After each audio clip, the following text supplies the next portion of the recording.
As life in the college town of Gainesville rolls on, investigators spent 2 years building their murder case against Pedro Bravo. Erika burying her grief in her studies. She was majoring in biology at Santa Fe Community College. During all this time, I felt like Christian was kind of near us, kind of watching over us. And I felt like he was there with us, trying to comfort us, trying to give us, you know, it's gonna be okay. All rise for the jury. Let the record reflect that Mr. Bravo is present in the courtroom with his counsel. Be the truth, the whole truth, and nothing but the truth, so help you God. Yes. But when the trial finally begins, the defendant is very much on the defense. Charged with premeditated murder, kidnapping, and poisoning. His high school friend, UF student Christian Aguilar. In the trial of Santa Fe student Pedro Bravo. Pedro Bravo and Christian Aguilar were high school amigos. But all that ended when Christian swept Pedro's former girlfriend, Erika Friman, off her feet. It was a very passionate person, very romantic. I love that about him. I love everything about him. I used to tell him, I was like, you know, the world's gonna end right now, and if I'm in your arms, I don't care.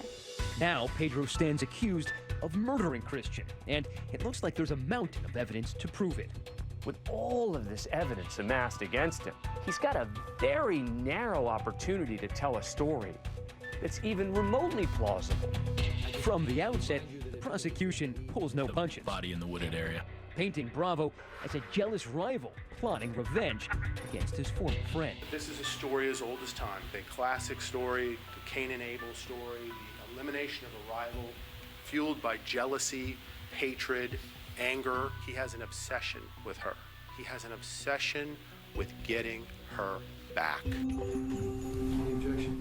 Erika takes center stage as the prosecution asks her to recount her story. And I did not want to continue doing a long-distance relationship. Now I have to have this person, this monster, you know, staring at me while I'm on the stand. And I can just feel myself, like, aching. And I just don't even want to look that way. I don't want him to look at me. I don't want him to see me ever again.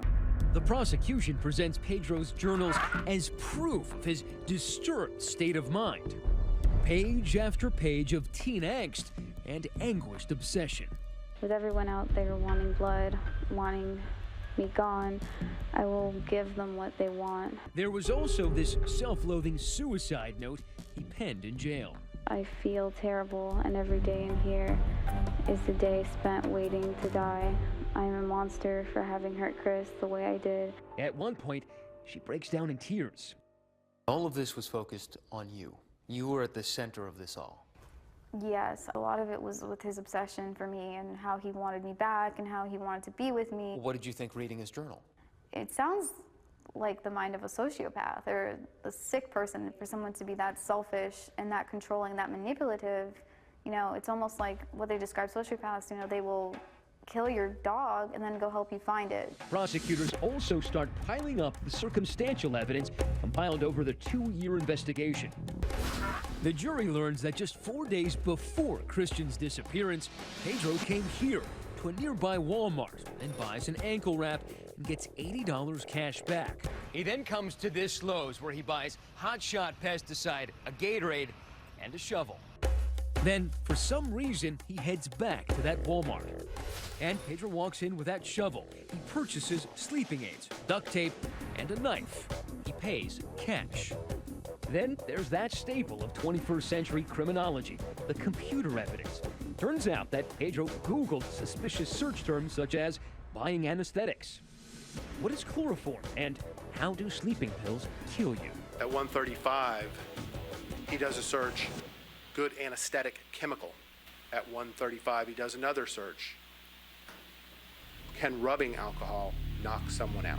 The prosecution claims that days after Pedro completed his homicidal research, he arranged to meet Christian. Reporter Stephanie Bashar of ABC affiliate WCJB has been covering the story from day one. The state put together a timeline, a sequence of events where he was from when he got together with Chris all the way to nighttime. Christian holding that Kanye West CD and Pedro right next to him. That is a picture that, no one will ever forget. The two sat parked in Pedro's SUV at that Walmart. According to the prosecution, this was the scene of the gruesome murder. It claims that Bravo strangled Aguilar inside his car after knocking him out using Gatorade laced with drugs. Christian Aguilar struggles for his life. He reaches for the door. He scratches the ceiling. This is an enemy burial.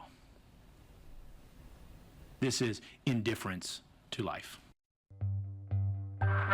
And for the CSI types in the jury box, prosecutors have a cornucopia of forensic evidence. The most damning evidence against Pedro is the blood that was found inside his SUV. Blood in Pedro's car and on a pair of insoles. Christian's backpack containing his wallet was balled up inside Bravo's closet, and the residue in his car matched soil samples from the site of Christian's shallow grave. And then a piece of irrefutable evidence, the tear pattern from the roll of duct tape Pedro bought at that Walmart. They literally were able to match the tears of the duct tape found on the victim's body with tears on duct tape on Pedro Bravo's own car. It is a chilling chain of evidence, but the defense argues that all of it, from the shovel and the computer searches to the poison pesticide and sleeping pills, was intended not for homicide, but for suicide. He's out there in the woods, he's drinking this concoction, threw up all over himself, and he's like, well, maybe this is a sign from God that I shouldn't do this. Pedro still needed the jury to believe that his statement to police was true. He beat Christian up, but left him alive. And now he's going to have to sell that story himself.